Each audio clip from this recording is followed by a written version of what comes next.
Welcome to the Chronological One-Year Bible, January 22nd. Today's reading is Job chapter 12, verse 1 through chapter 14, verse 22. Then Job spoke again.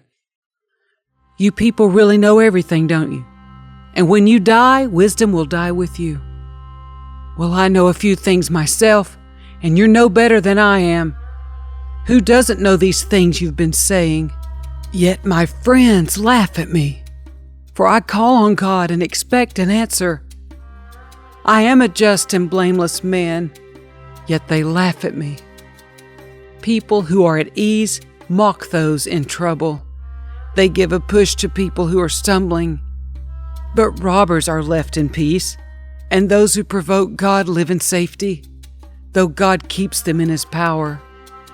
Just ask the animals, and they will teach you.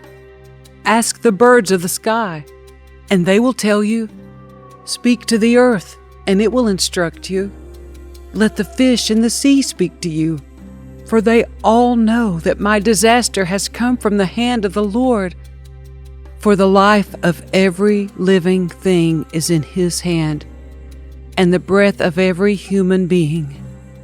The ear tests the words it hears, just as the mouth distinguishes between foods. Wisdom belongs to the aged, and understanding to the old. But true wisdom and power are found in God. Counsel and understanding are His. What He destroys cannot be rebuilt. When He puts someone in prison, there is no escape. If He holds back the rain, the earth becomes a desert. If He releases the waters, they flood the earth. Yes, strength and wisdom are His. Deceivers and deceived are both in His power. He leads counselors away, stripped of good judgment.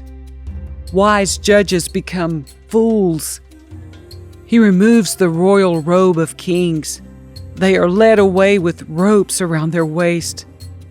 He leads priests away, stripped of status. He overthrows those with long years in power. He silences the trusted advisor and removes the insight of the elders. He pours disgrace upon princes and disarms the strong. He uncovers mysteries hidden in darkness. He brings light to the deepest gloom. He builds up nations, and He destroys them. He expands nations, and He abandons them. He strips kings of understanding and leaves them wandering in a pathless wasteland. They grope in the darkness without a light. He makes them stagger like drunkards. Look, I have seen all this with my own eyes and heard it with my own ears, and now I understand. I know as much as you do. You are no better than I am. As for me, I would speak directly to the Almighty.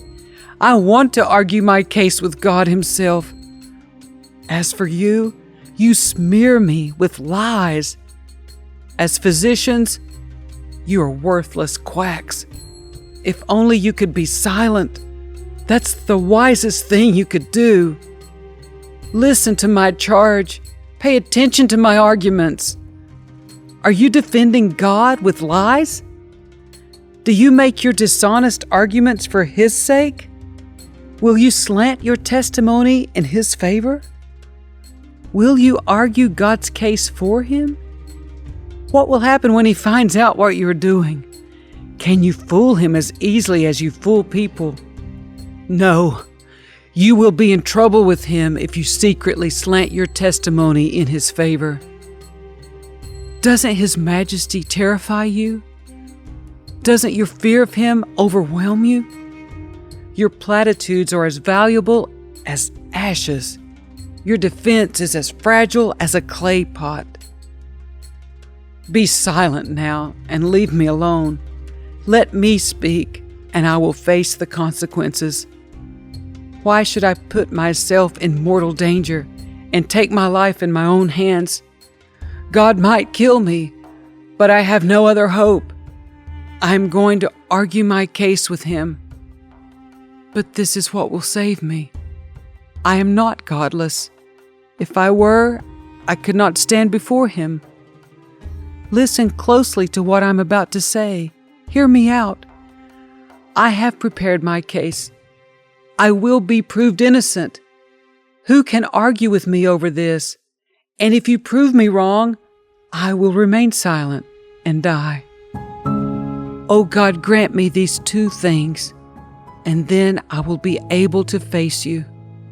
Remove your heavy hand from me, and don't terrify me with your awesome presence. Now summon me, and I will answer. Or let me speak to you, and you reply. Tell me, what have I done wrong? Show me my rebellion and my sin.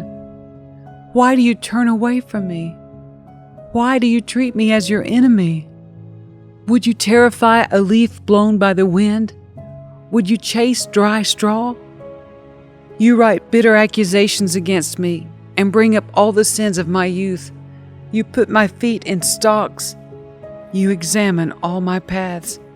You trace all my footprints. I waste away like rotting wood, like a moth-eaten coat. How frail is humanity!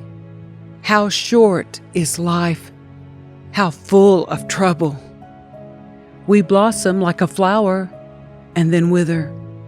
Like a passing shadow, we quickly disappear. Must you keep an eye on such a frail creature and demand an accounting from me? Who can bring purity out of an impure person? No one. You have decided the length of our lives. You know how many months we will live, and we are not given a minute longer. So leave us alone and let us rest. We are like hired hands, so let us finish our work in peace. Even a tree has more hope. If it is cut down, it will sprout again and grow new branches. Though its roots have grown old in the earth and its stump decays, at the scent of water it will bud and sprout again like a new seedling. But when people die, their strength is gone. They breathe their last, and then where are they? As water evaporates from a lake and a river disappears in drought, people are laid to rest and do not rise again. Until the heavens are no more, they will not wake up nor be roused from their sleep. I wish you would hide me in the grave and forget me there until your anger has passed. But mark your calendar to think of me again.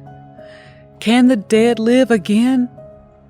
If so, this would give me hope through all my years of struggle, and I would eagerly await the release of death. You would call, and I would answer, and you would yearn for me, your handiwork, for then you would guard my steps. Instead of watching for my sins would be sealed in a pouch, and you would cover my guilt. But instead, as mountains fall and crumble, and as rocks fall from a cliff, as water wears away the stones and floods wash away the soil, so you destroy people's hope. You always overpower them, and they pass from the scene. You disfigure them in death and send them away. They never know if their children grow up in honor or sink to insignificance. They suffer painfully. Their life is full of trouble.